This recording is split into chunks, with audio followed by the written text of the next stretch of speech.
All right, good morning. Welcome to In the Trenches with DAC. Today I'm going to be speaking more on CHF and I'm going to talk about clinical trials.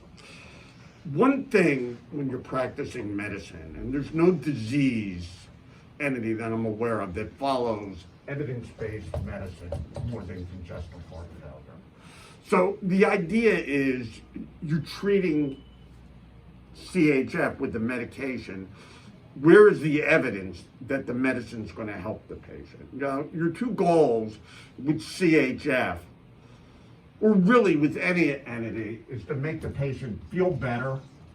So these patients are often very short of breath and have other symptoms, and live longer.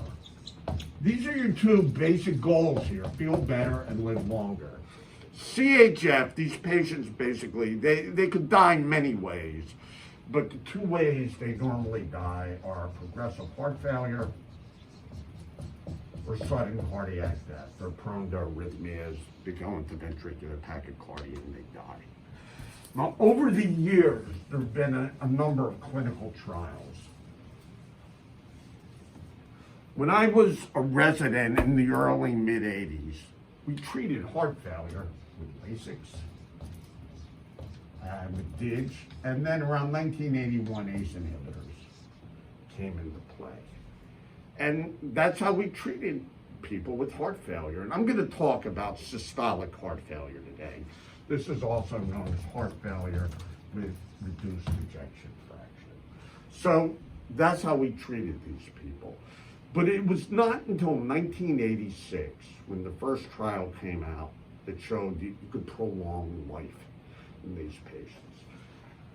This was the BHEFT-1 study, which was done in the Minneapolis VA. Okay, Jay Cohn was the first author. Okay, and there were three arms to this: hydralazine and an isodil arm, prazosin, and placebo. Now, the idea between hydralazine, the concept of hydralazine and isodil, hydralazine is a vasodilator, an arterial vasodilator. It lowers afterload. An isodil is a nitrate and it lowers preload. So these are various startling curves, LV, EDV, stroke volume, and basically the idea was that the hydralazine, for every LV, EDV, you'd get a higher stroke volume. And isodil would lower your wedge pressure. It would decongest you. It would decongest you. And this group, it showed you could improve life. Now, prazosin is an alpha blocker, peripheral alpha-1 blocker. That was no better than placebo. But we still had evidence here that you could prolong life. Now, the problem was hydralazine was given 4 times a day, and isodil was given 3 times a day. And this was a difficult regimen. And really, we still used ACE inhibitors a lot. And ACE inhibitors, at this time, it was shown that you could prevent hospitalization. You could get patients out of the hospital faster. The following year, the next trial came on board. This is called the Consensus Trial, really Consensus 1. And this is from Scandinavia, Cooperative Northern Scandinavia enalapril survival study. And it used enalapril, which was the second ACE inhibitor that was FDA approved. And it showed you could prolong life. So in 1987, we had data that enalapril could prolong life. Okay, an interesting trial around 1990 was the SAVE trial, which post-MI, it showed that people who had EFs under 40%, one group got captopril, one group got standard of care, and that the captopril, the ACE inhibitor, prevented ventricular remodeling. And patients with large MIs did better with ACE inhibitors. And really, crossing into the decade of the 90s, this is where we were. Come the year 1991, 2 very important studies. VHEF-2 and SOLVE, study of left ventricular dysfunction. So VHEF-2 took these patients and compared them. One group got hydralazine isodil one group got enalapril, and it showed the enalapril people did better. Okay, and it showed they did better because they had less sudden cardiac death.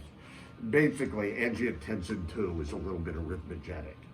Now, everyone could not be on an ACE inhibitor. You had people with renal problems, people who had angioedema from ACE inhibitors, people who had intractable cough. But this was key. The same issue, the SOLVE study took people with EFs 35% or less who were symptomatic, and by giving them enalapril, you were able to prolong their survival. And this was more by preventing progressive heart failure. And as I mentioned in my last lecture, that CHF is really, it's a neuroendocrine disease. As much as a cardiac disease is, it's also an endocrinologic disease, and you have neurohormones. But there's more data showing how great ACE inhibitors are. And this is where we are going into the early 90s. And with this talk, we're just going to really the decade of the 90s. That's all I'm doing. The most brilliant concept was the use of beta blockers in heart failure. Now, you look at it, they decrease your inotropy. So you have a patient who's got a sick heart, and you give somebody a medicine that's going to make their heart weaker. That doesn't make sense.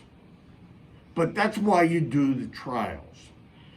And the concept was this: these people are overloaded with catecholamines like norepinephrine, heart failure, and you're down-regulating beta receptors. And by giving them beta blockers, you're going to upregulate beta receptors.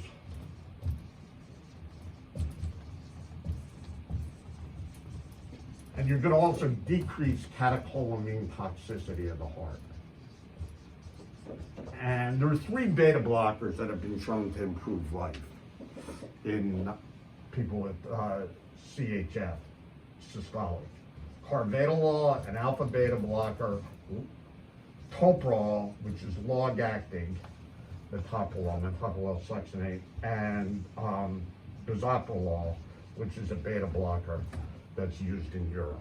But carvedilol and toprol are the ones that are used here. And the studies started coming out in the mid, like around 95, 96, 97, with the US carvedilol study, and these were blockbuster. And for people in class 2 and 3 and class 4 heart failure. Okay, and beta blockers, now if somebody comes in acute heart failure, you're going to get them out of heart failure, you're going to decongest them, then you'll start the beta blocker. But beta blockers and ACE inhibitors, they're phenomenal improvement in survival.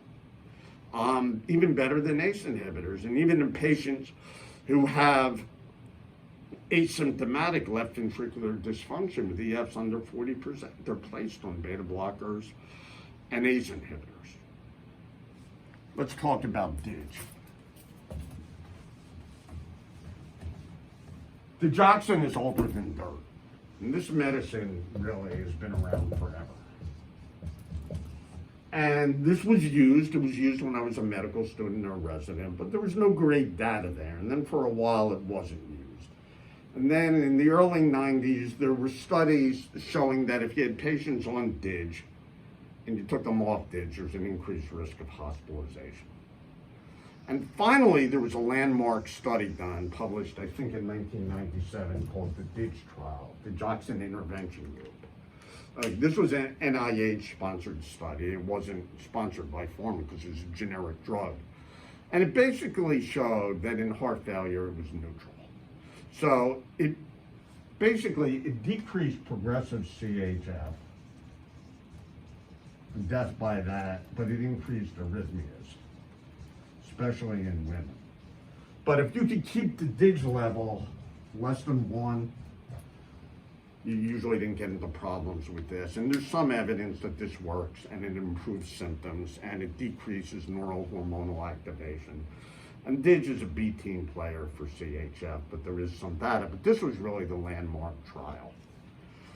ARBs started coming out in the late 90s. Great drugs. They were studied in combination with ACE inhibitors, and really, with the exception of one study, it was really negative. So ARBs are used in CHF when you can't take an ACE inhibitor for whatever reason, usually angioedema or intractable cough.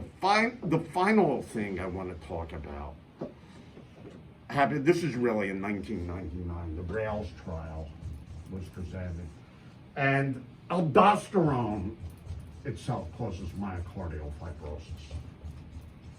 And you think blocking the renin-angiotensin-aldosterone system, it'll inhibit aldosterone, but there are other pathways that produce aldosterone. And the Rails study studied class 4 heart failure patients, put them on low-dose aldactone, spironolactone, and it improved survival. And there have been 2 studies after that using a drug called eplerenone,